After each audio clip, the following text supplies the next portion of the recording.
There are 1, 2, 3 Ohio State regular season games that stand out above all the rest. And in a coincidence you won't even believe, that's the exact number of things that we talk about on a Three Thoughts Thursday on the Beat. Welcome back to the Austin and Berm Show, or hashtag tabs if you're Berm, which is him. I'm Austin Ward.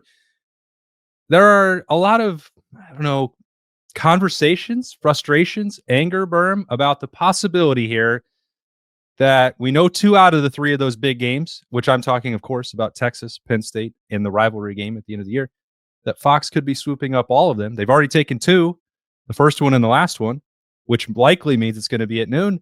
And I just don't get the sense that many people are happy about that. People are never happy about anything. Oh, but that's something that you just have to now accept as part of the natural order of life in the Big Ten. Like, it's frustrating. We can look at the problem and see why it annoys people. I think that's fair.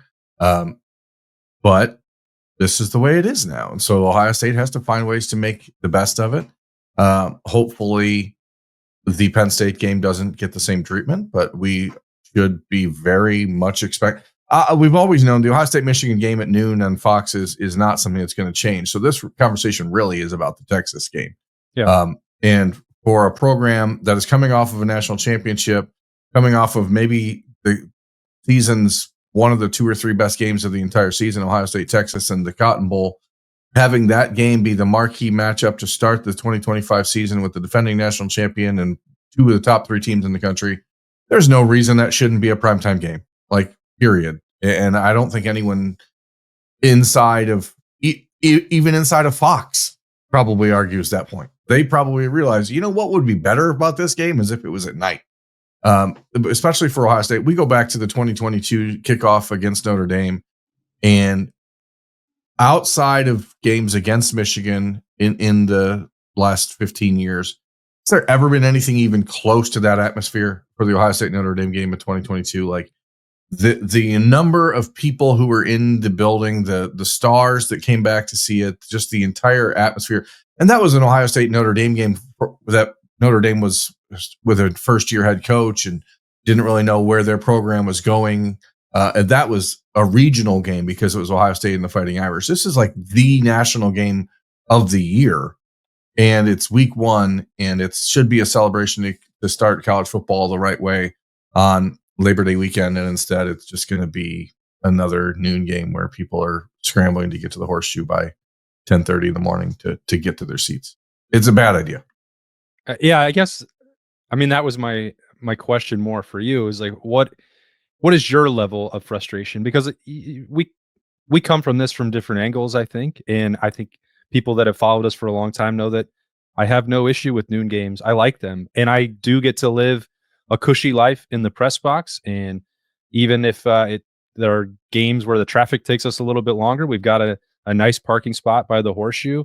And I'm there for work and not to tailgate. So it's a different situation for me. And I absolutely, without question, empathize with the fans who want it to be their best possible experience, and they feel that they're not getting it for noon games. I understand that. And when I've gone to concerts or, soccer games in the horseshoe and had to be up in C deck and climb those stairs and deal with the beer prices, I understand the annoyance. And I definitely appreciate the people that put up with what they're being asked to do, because I also think that it is unfair just to ask that, not just of Ohio State fans, but the Ohio State program, to have to continually do this week after week, week after week, after week after week on big noon kickoff and play in that time slot that is maybe not the most ideal. I think from the actual football side, and Ryan Day's made this point, the players have made this point, they actually have embraced the routine. They like it. I know that there comes an expense on sometimes getting recruits into the building, but they've also found ways to accommodate for that throughout the rest of the year.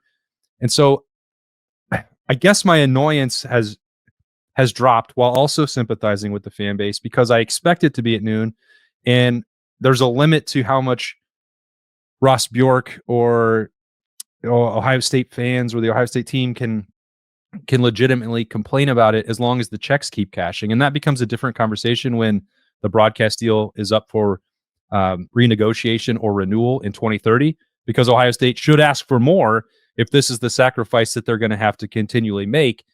But when it comes to Fox's business model, I never expected a different outcome other than noon for the opener, because this game is in the horseshoe, so it is controlled by the Big Ten networks, and Fox is going to put it where it knows it can get an audience and make the most money, which, although I agree with you, there are people at Fox who may think that primetime would be better. They also have other responsibilities that they have to air on their network, and they have purposefully chosen this lane to carve out. And Ohio State is the biggest draw in college football, and they're going to draw the biggest ratings. I still feel that way for noon against Texas. Yeah, I mean, they're still going to outdraw the Cubs and Dodgers that night or whatever else is on Fox. Let's not kid ourselves. And unfortunately, to your point, for fans, there is not really any value in complaining about it. It's not going to change the outcome. There's no amount of protesting or trying to black out Fox or whatever people want to do, however you want to handle it, is going to make a difference. There is not a scenario where Twitter's angry mobs are going to change the minds of the Fox CEOs and the Fox money makers. So the question is, how does Ohio State find a way to capitalize on it? Obviously, to your point, down the road, they're going to need to take a bigger piece of the pie if they're going to continue to be put into that noon slot and used by Fox the way that it's being used. But, the frustration from the Ohio State side, as you brought up, is recruiting. Like, that is where the recruiting really takes a hit. And even for a game in August, when college football or high school football is just 2 weeks underway at that point, it makes it very difficult, because what you're seeing in a lot of the times at that part of the year are the marquee high school football programs are playing national showcase games. So they're traveling all over the place that weekend. So it's not like you got a bunch of kids in Texas, for example, who are just at home in Texas on Friday night and can maybe get a red eye or a 6 a.m. flight the next day. These kids are out in California playing in a showcase on ESPN, or they're in Baltimore, or they're at IMG. So like, you're losing the opportunity to open the door. And that's really where, if you go back to that 2022 Notre Dame game again, it was loaded, just absolutely loaded. And those extra 8 hours for recruits make a massive difference. And so Ohio State, what we saw them do in the summer of 2022 was they put off some of the official visits in the summertime, knowing that a lot of guys would be returning in 8 weeks in order to get to that Notre Dame game. And so they're not doing that this year. They're not sure if they're going to have like a late July barbecue / cookout yet or not, because of the same reason. So it makes it a little bit more difficult for them to figure that out. But clearly on the field, and from our, like, the media perspective, like, it's nice. I'll be home by 8:00 that night, and I'll be home watching whatever games are on TV that night, whether it's the Red Sox and LSU Clemson, Red Sox and Yankees, probably, because that's what they'll put on, because that's more important at the end of August than college football's marquee matchups of the entire season. But it's frustrating. It's annoying. I wish that there was a way that it didn't have to be this way, but the way that happens is that the rest of the Big Ten gets good, or that, Oregon plays on the East Coast at this point, because that's not happening either. And I think that's the part that I think Ohio State is hoping for, grasping for, if we're talking about the big three here. The way that this has worked in the past, and I don't know if this is absolutely the way it is this year, if there's been changes with CBS and NBC getting to swap up the draft order or not. I don't suspect that it will change, because Fox is still carrying the biggest financial load here, and the Big Ten is invested in this process as well. Obviously, the top 3 picks draft weeks have been going to Fox.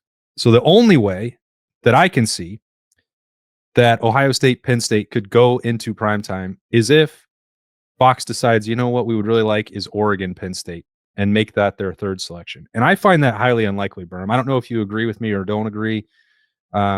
We can't really know. We're just speculating wildly on that point, but that's the only way, because it seems like, because Fox has made its business not just noon kickoffs, but Ohio State football, that it would want all 3 of those premier games. And if that's the case, then they will all 3 be at noon.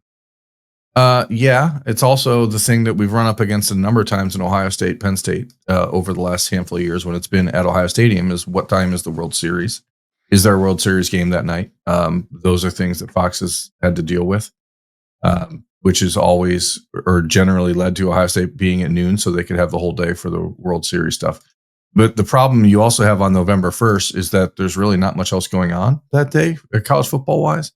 I think the one, like if your fingers are crossed for like a game that could maybe be thrown in there as a big noon kickoff in place of Ohio State, Penn State, it might be USC at Nebraska, because I think those are two teams that people are going to have a bunch of interest in throughout the season, while there's a lot of hype. But there is no world where Fox is taking that game over. It's an 11 a.m. game at local time. It'd be a nice. It should be a good like looking game. It's Nebraska and USC. It's two traditional powers. It's Dylan Raiola versus this whatever version of Lincoln Riley's team we're going to see. You have to at some point put other teams in the Big Ten in that slot, right? You have to. So maybe you get lucky, but I mean, if you're an Ohio State fan, you should start preparing now for that to be a noon game for sure. I think you should as well, unless Fox makes an announcement that it is taking a different week and Penn State, Oregon looks like it would be their third draft selection. But that's what you're hoping for. If you want Penn State under the lights, that's the path that I think you have to be looking for if you're an Ohio State fan. But that Penn State Oregon game is the same day as Ohio State Washington, right? So the Buckeyes won't be deployed in that noon slot, so you could feel good about that. Yeah, but I think for the fans that want the marquee home game at night, and you're putting all of your eggs really in that Penn State basket, then you're just hoping that week, because I think Ohio State going to Washington, I think that will be a primetime game because it's on the West Coast, and I think NBC will want that. I think it'll be pretty appealing early in the year. And they can build some storylines around that. So, especially because if Penn State beats Oregon, they're very likely going to be the number one team in the country when they come to Ohio State on November 1st. So, yeah, I think that you certainly are hoping for that if you're a Big Ten fan and an Ohio State fan and even a Penn State fan. Yeah, well, that's the path forward. So, of these three games, Berm, I'm interested where you land. We all know that the rivalry importance is going to stand on its own. So I don't know if what path you want to evaluate it on, whether most important in terms of rivalry, most important in terms of CFP race, Big Ten race, Jim Knowles' soul, or just opening up with, defending the title and seeing Julian Sayin or Lincoln Kienholz for the first time against Texas. If you could only pick one, which of these three matchups do you find to be the most fascinating or the most important? I think it's an interesting question because you have to ask yourself what's most important to you. Is most important getting the Michigan Monkey back off the back? Probably, because you just won a national championship, so you don't have to have a lot of that extra pressure. Is there something potentially very sweet and satisfying about knocking off James Franklin again when he has the best team he's ever going to have, and they are right now Ohio State is a betting favorite to win the national championship, but they shouldn't be. I think most people have Penn State in that conversation as a very realistic national championship contender.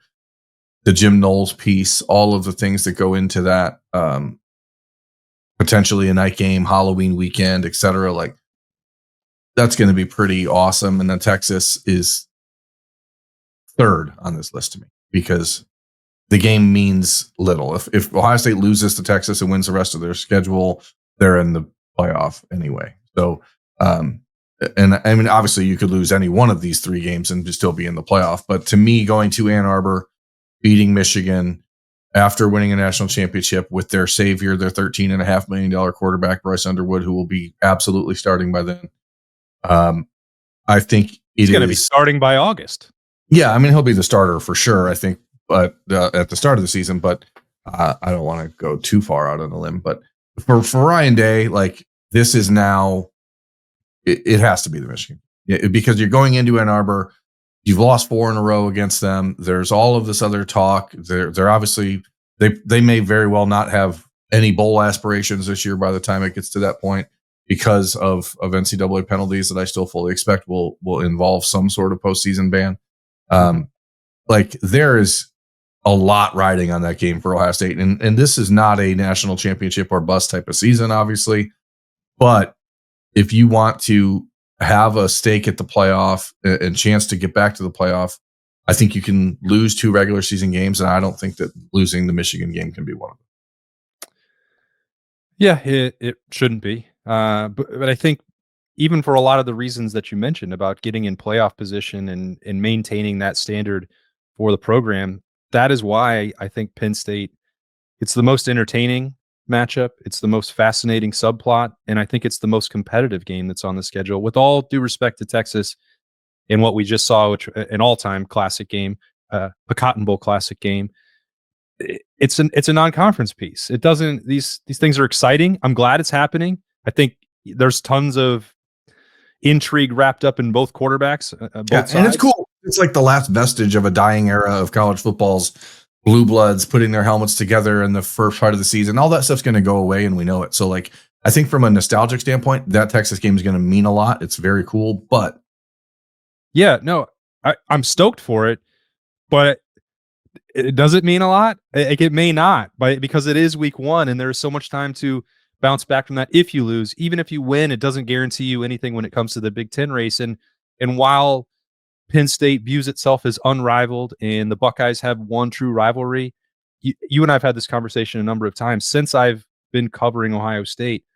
Like, the most competitive series in the Big Ten has been Ohio State, Penn State in terms of competitive games, dramatic games, Big Ten race implications consistently. That doesn't mean that recently, there haven't been really important versions of the game that have CFP national title implications to them. There absolutely have been. I think consistently over this 13 years that I've been in Columbus, those have been the games with the Nittany Lions that have moved the needle the most. And especially given this preseason hype, a different level of pressure for James Franklin, Drew Aller, Jim Knowles, it could go on and on with what all this means for them.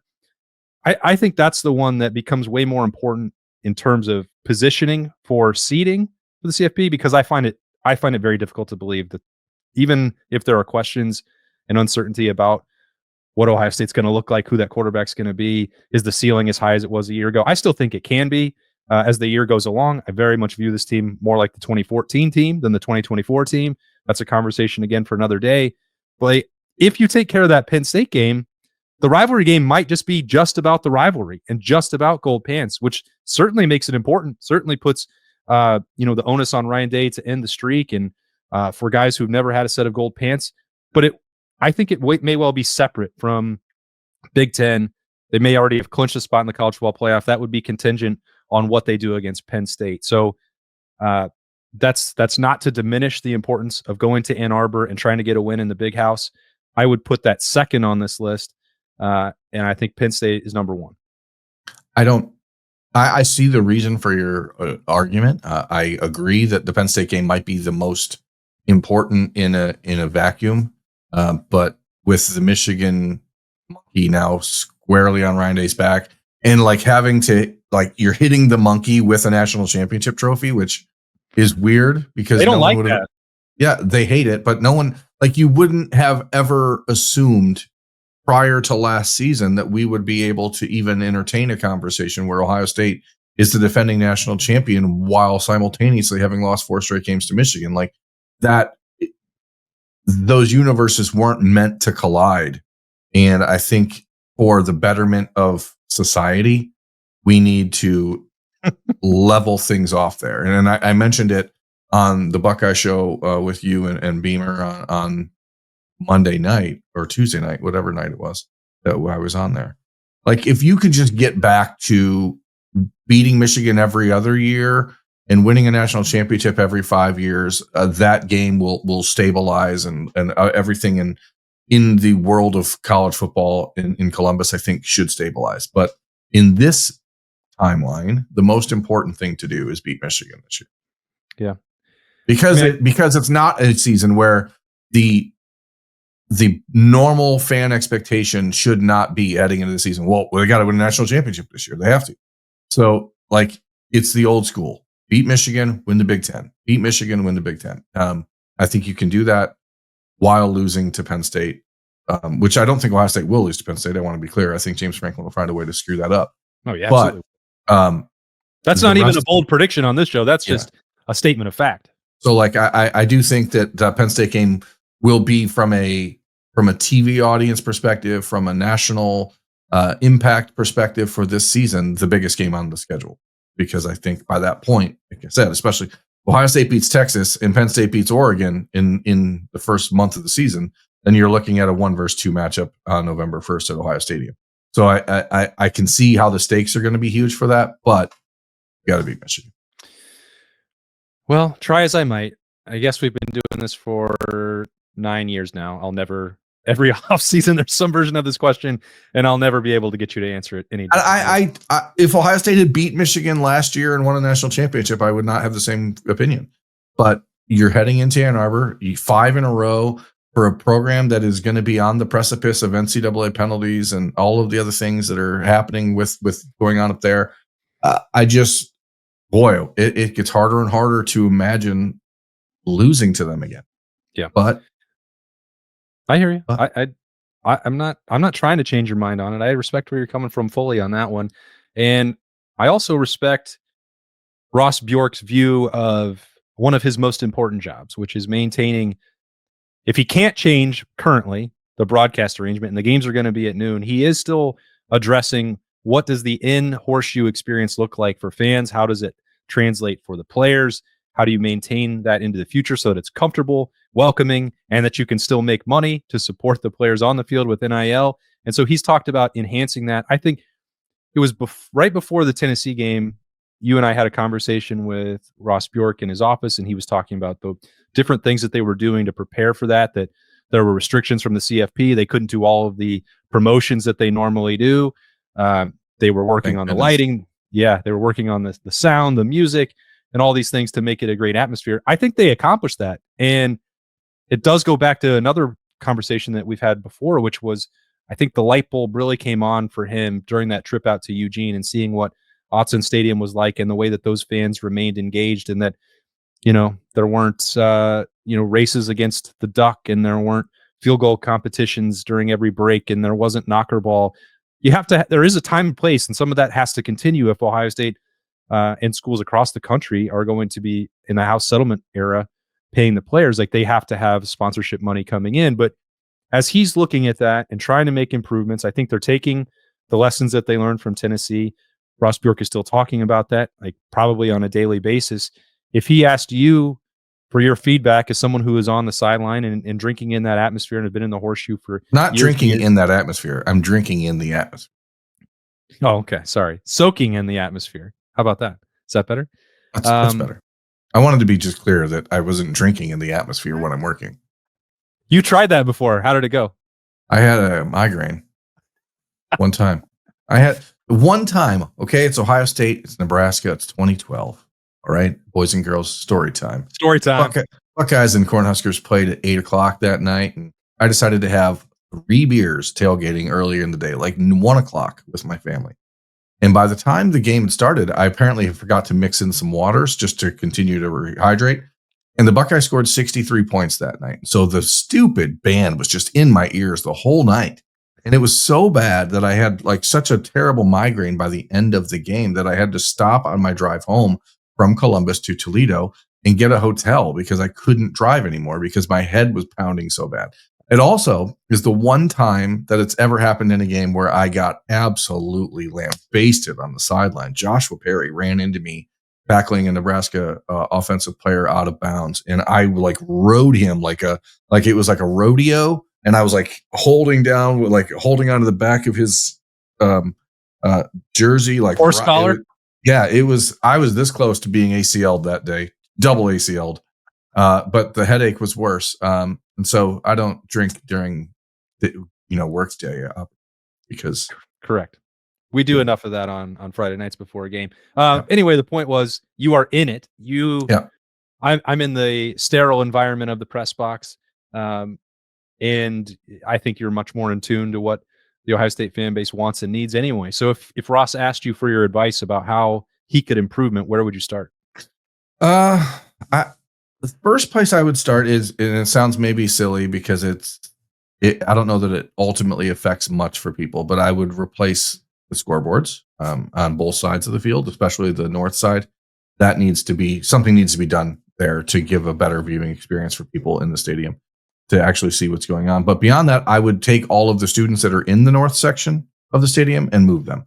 I think either the entire south side needs to be students or like one of the corners to get all the students. I don't like the idea of separating students into north and south. I think it's dumb. I don't think for the fans, the students are the ones that when a big time game is happening are the ones that really make the biggest difference. But they're also the ones that when there is not really a big game happening are the ones that leave. And so I would rather have them all in one spot than making it look like the entire stadium is empty, which I know maybe that's silly. But the music is a problem. They've done a better job with it. And I want to be very clear and give kudos to Ross Bjork. The things that they started to do for the Tennessee game were great. Like it changed. That atmosphere was awesome. And I think they were given a little bit of a boost because there were things they just couldn't do, as you already alluded to, like some of the sponsored stuff that you have to get rid of. But I think what I noticed at Oregon really was that even during halftime, the crowd was like loud and engaged, and it was a party the entire time. It was not okay, here's 20 minutes of everyone to just stop talking and outside of like Michigan or Penn State in Ohio Stadium, has there been a game in the last decade plus where you walk out or you see the second half atmosphere and it feels anywhere near the first? Well, part of the issue for that is Berm is like Ohio State is really, really, really freaking good. Like they don't play a lot of games. So you have to find a way to make being there the event, right? And so I don't know exactly how you do that.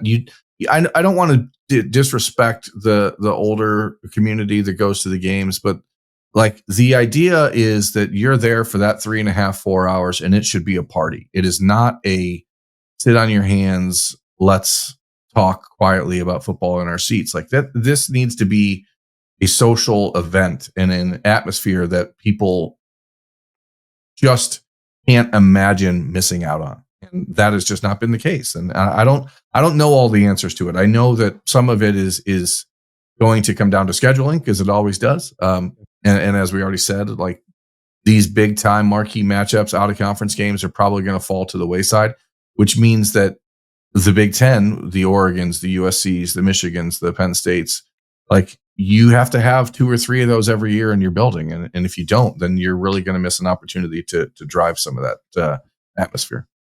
I actually do have what I think is a practical solution that wouldn't be that difficult for Ross Bjork in Ohio State and the athletic department in the school to implement. Atlanta and again, Ohio State will have just seen this being around there. If you're talking about students or anybody leaving when the game gets out of hand or making it an atmosphere that you want to be in and can stay in like financially reasonable terms, because tickets are expensive and parking is expensive. Atlanta at Mercedes-Benz Stadium and Arthur Blank has found tremendous success by actually slashing concession prices. And that's the spot where I think people are okay. They know that getting into the Horseshoe for a big game is going to be expensive. You have the ticket price, but the shock is going to wear off. You know that you're going to have to pay for parking somewhere. You might be able to find a solution where you walk a little bit more and it's within your means and you're okay with that, making that trade. I think it's the sticker shock when you walk up to buy the hot dogs, to get the popcorn, to buy a beer, to get a Coke. I think that's the part where you're like, man, they're really nickel and diming the fans here. And again, I'm lucky. Now I also go to a lot of other games as a fan, but when I'm working at the Horseshoe, I don't have to pay for any of that stuff, which is great. And I'm thankful for that. But 100,000 other people don't have that benefit. And they actually found in Atlanta that people were spending more overall on concessions when they saw the value. And they slashed it on everything. You could get an affordable beer. You could get an affordable chicken tender basket, whatever. You know, Ohio State has a big enough fan base here that I think that's the spot where they have the biggest room to grow. And it might entice people to not want to leave a game that's 3 scores at halftime. I can't even remember which one it was that really got you worked up in the last couple of years, Berm, but it was only a 21-point game. Only. We knew it was over. Ohio State was not going to lose it, but like no one decided to stick around Very few people decided to stick around compared to how many were there overall. If you could say, if you're hungry or thirsty or wanting to party there, I feel like that's the best way to do it, honestly. Well, yeah, cheaper beers keep people in their seats. That's because if you have to leave to go to the varsity club to get a $5 beer instead of a $13 beer, why would you not do that when you're playing Grambling State or Ohio University or whatever? So I definitely think that there's little things like that. Some of it is just making sure that fans are engaged by the PA announcer, making sure that the music is actually good and relevant, making sure that the promotions that they do are fun. Just having someone race down the field against Brutus, I just don't get it. No one ever beats it. So can we let's stop that. I like Knockerball, don't get me wrong, but I think that'd be more fun if they just randomly picked a person from the crowd and threw him in there instead of having students. I'd like it if it happened while you were waiting. They're okay, folks, it's Knockerball time, and we're gonna grab Timmy from section 17B, row 3, and you're like, what? And then all of a sudden, Timmy's just getting blasted. That'd be hilarious. I think they should put walk-ons against the students. I don't like. I'm on an island here. I think I don't like Knockerball. I think it's dumb. And I think you could still make Knockerball more fun. Let's have some good rock and roll music. Let's have some Audio Slave playing. Let's have something going on instead of just your solution is Audio Slave. I mean, Audio Slave should be everyone's solution to most of life's problems. I don't know. I know that Ohio State has the right athletic director to fix these problems and to lessen the complaints that Ohio State fans have had. Some of that goes back to what we talked about at the beginning, though, and it's just, if you're playing all these noon games, man, it is hard to get that place revved up, especially for a non-marquee matchup. And when you're only playing 2 marquee matchups a year at home, you can find a lull. And if you look at the Ohio State schedule again, I mean, if we go back to that, look at where you're at here. That month of November, dude, is pretty rough. Get fired.